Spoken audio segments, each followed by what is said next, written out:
Greetings, RC model geeks, and here we are back in the shed. Yeah, again. Sorry, back in the shed on a Saturday morning for Pete's Problem Planes. Today, it's the P40, the Curtis P40N, in fact, from Durafly. Now, you bought this second hand again, didn't you, Pete? I did, yes. Yeah, I've got to be honest. Oh, God. So... But it looked good. It looked good, and I mean, you've done some of it, haven't you? I've done, yeah, very minor bits on it. It hadn't flown, had it? I don't think it's flown, no. I'm sure it hasn't flown. Right. And what bits did you do, Pete? I stuck on that bit. Right. Which and bit? That bit. Oh, you stuck on the two aerials. I stuck the two aerials on. Right. I think I put the blades in the prop. Right, yeah. And I painted... Oh, the bomb. The bomb. It's got a bomb with a little red nipple on the end of it. Yeah, I did that. That bomb drops off, doesn't it? It does. Oh, and I've obviously bound it all together. Excellent, excellent. Just to see it all flows. It's 7 channels, this plane.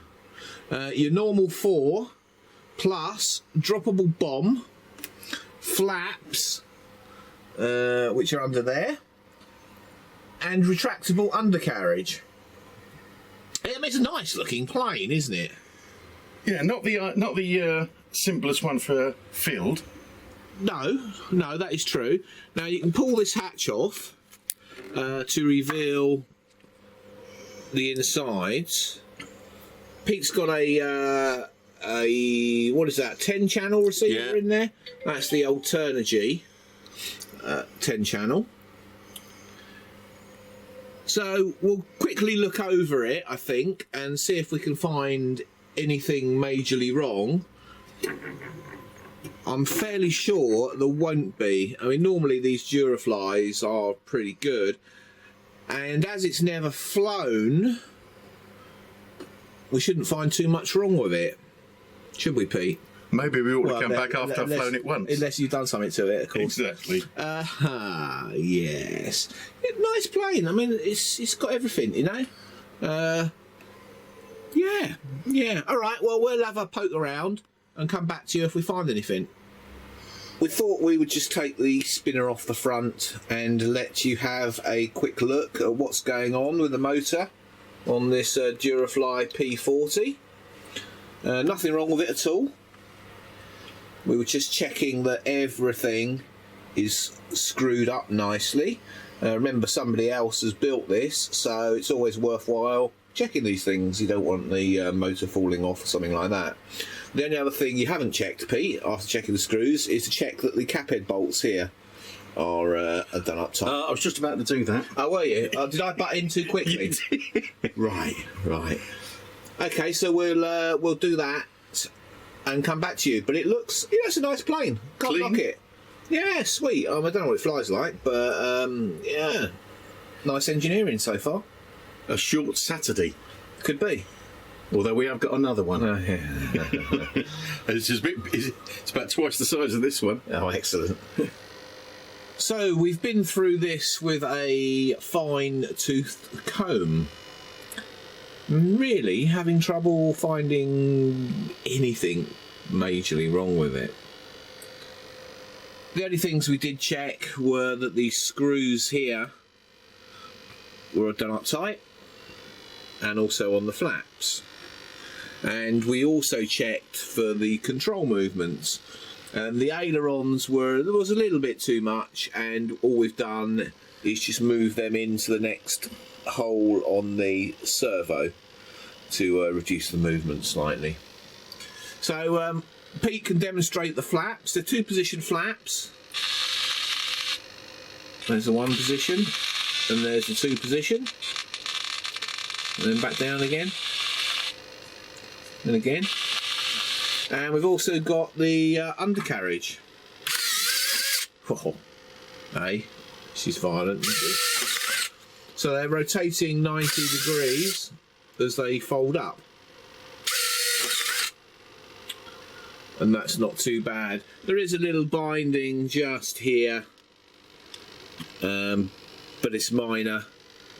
and if you tweak the position of that leg, then you'll end up with a floppy leg when it's fully extended. So there's no point really playing around with it. It'll work fine, and as soon as it's been crashed a couple of times, it won't matter anyway, will it, Pete? No. It'd be my new glider. Be your new glider, yeah. Yeah, and there's the elevator connection. We checked that was all okay. Give that a quick wiggle, Pete, just to prove it works. Well, that's ailerons, mate. You haven't flown for a long time, have you? No. Cool. And then the rudder as well.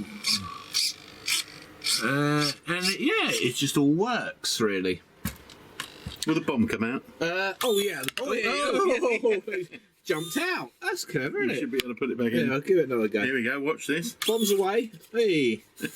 So yeah, it's got a bomb release as well. It's a magnetic catch on that. It must be a servo that just moves a magnet away from the plate that's on there. So she's really good. All we've got to do now, we took the prop off while we were playing around with everything. It's so easy to knock the throttle stick and chop your todger off, isn't it? It is. So we've not had it on there. So we're just going to check the screws on there, make sure they're done up tight, and then we'll put it back together and run up the motor. So there it is. We've been through it with a fine-tooth comb, and not a lot wrong with it. And it's ready to fly. Check the CG, that was spot on with a 4-cell 2200. So yeah, I mean, great. So that was a quick look, really, at the Durafly P40N. Shame there was nothing wrong with it. So it's on to the next one, Pete. The next one. The next one. We'll go German now, shall we? Yeah, shall we go German? German! So here's part 2 of Pete's Problem Plane Saturday. And it's a BF 109. I was expecting it to be the same size as the Curtis. But surprisingly, it's not. We can't get this on your table. It's slightly large. What's it, 55-inch wingspan, is it this one or something? Something like that. 55.2-inch wingspan. I've said it before, we're going to need a bigger shed. Yeah, and 50 inches long, and it weighs 1.8 kilos, and it runs on a 4S.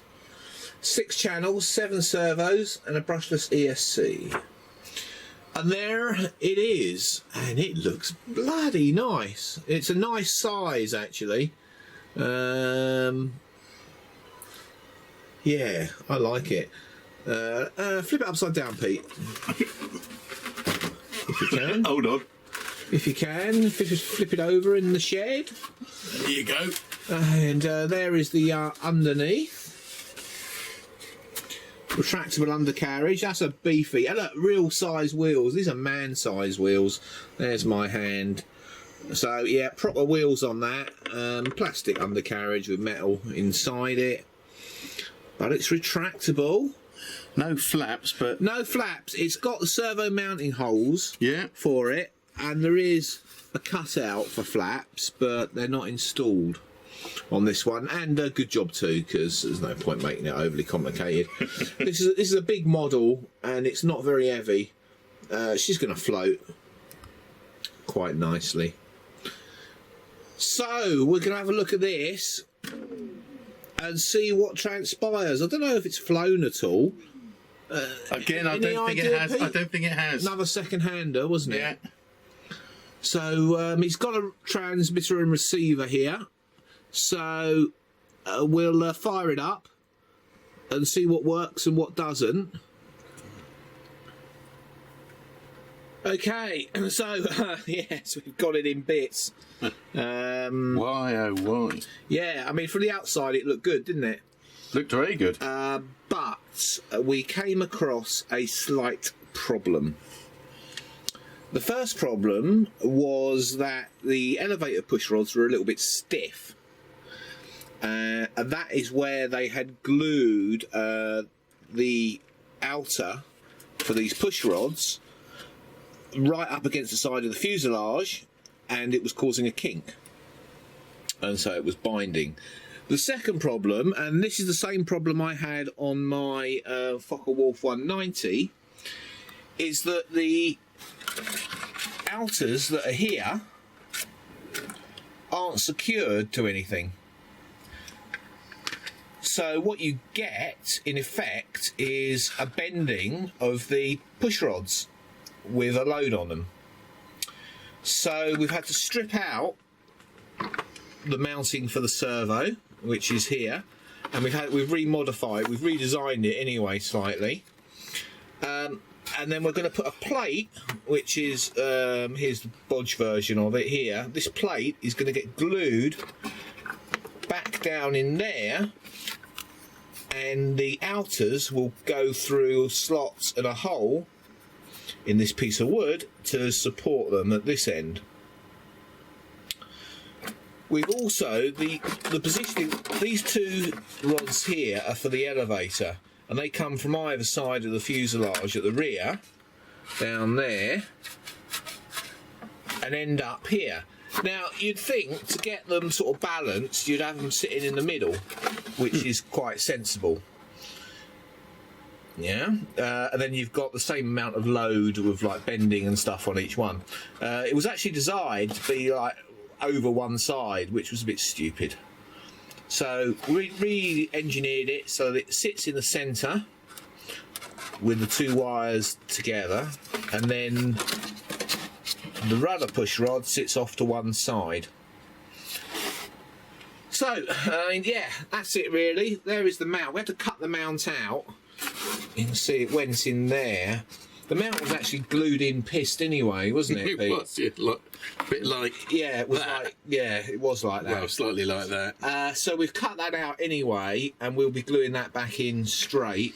And as I said, we've repositioned the elevator servo, which is this one here, so that is in the centre.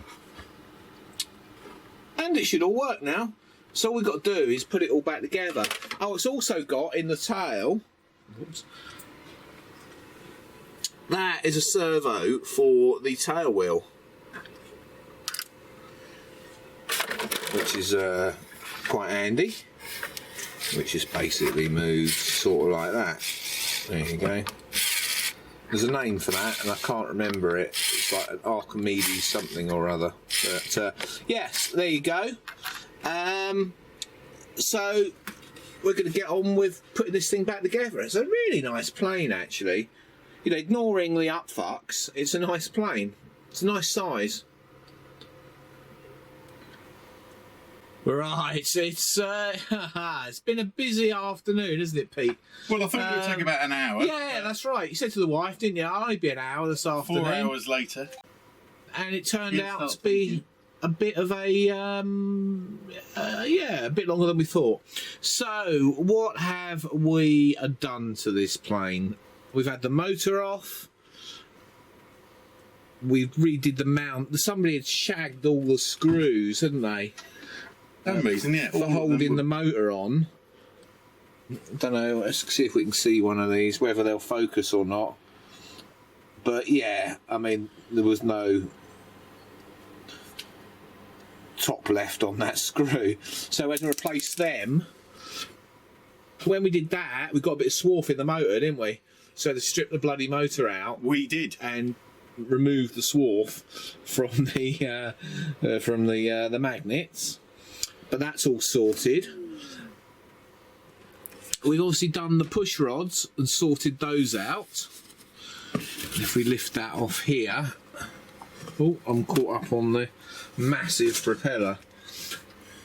That is our modification down there, which is that ply plate that actually supports the push rods now, which it didn't before. And we've also moved the servo so that the horn came into the centre for those elevator push rods, and also that the rudder ended up on the right side, so it didn't have a massive bend in it. So we did all that. Radio is in there. The battery, a 2200 4S, goes right in there quite nicely. It need a plate or something just to hold it in, but the CG is spot on, so that's good. The tail, we've done a standard little bodge with the cable ties, because that is a seriously long run. It's almost, what, a foot long, 30 centimetres, 12 inches of open push rod, which of course is no good for bending. So we've made up the supports there, and on that side we've also done them on the rudder.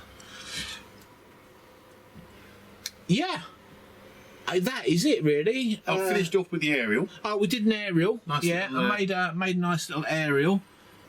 It doesn't show up very well, but it is crimped on there and everything, and it looks the part. Did we play? We didn't play underneath, did we? We just had a quick look. Yeah, I mean, nothing out. really wrong with it. Underneath, the undercarriage goes up and down. Works quite nice. No flaps on this one. It has a mounting bay for a servo, and you can cut the flaps out, but they are not done on this plane, which is, I think, a good thing. So that is it, really, isn't it, Pete? It is. Warbird Saturday. It's a big old plane, this, you know. It's nice. I like it. Yeah, I like it quite a lot. I'm looking forward to flying this one, Pete. I think that's going to look really nice, diving down over Hailing Beach and strafing all the dog walkers.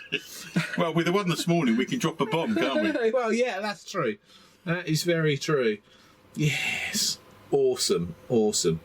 So, we will see you all next week. What are we having, Pete, next week? We ain't got much left. Well, we got the Thunder Tiger glider with the folding prop. Oh, right, yeah. That made just a quick look over. Yeah. And then I think we're just looking at my new builds to see how well I've not built them. Oh, yeah. What have you got in new builds? Oh, we got the Watt 4. Right, yeah, We got the, what's the 2.4 metre... Sky Cruise. The Sky Cruise, yeah. Sky Cruise, one of my favourites. The Bixler 3. Bixler 3, yeah. I've not actually seen a Bixler 3 in the flesh yet. Yeah, so well, I've got a Bixler 3 we that will be quite nice as well, I think. So that's it. We will see you all in the next video, whenever that is. Rob. Excellent. This is a single video for the week at the moment. Yeah, I mean, there's Could you hurry up? stuff going on. I know. I'm trying to delay because I can see you struggling with the weight of this plane. It's a big plane. It's seriously chunky. This, yes. So that's it. See you all in the next video. Thank you for watching Captain Rob's RC Model Geeks. If you enjoyed the video, don't forget to click that like button. If you want to see more of the same type of videos, don't forget you can subscribe. If you want to support us, you can use PayPal, paypal.me/RC Model Geeks. If you want to contact us, you can email us rcmodelgeeks@gmail.com. We look forward to seeing you in the next video.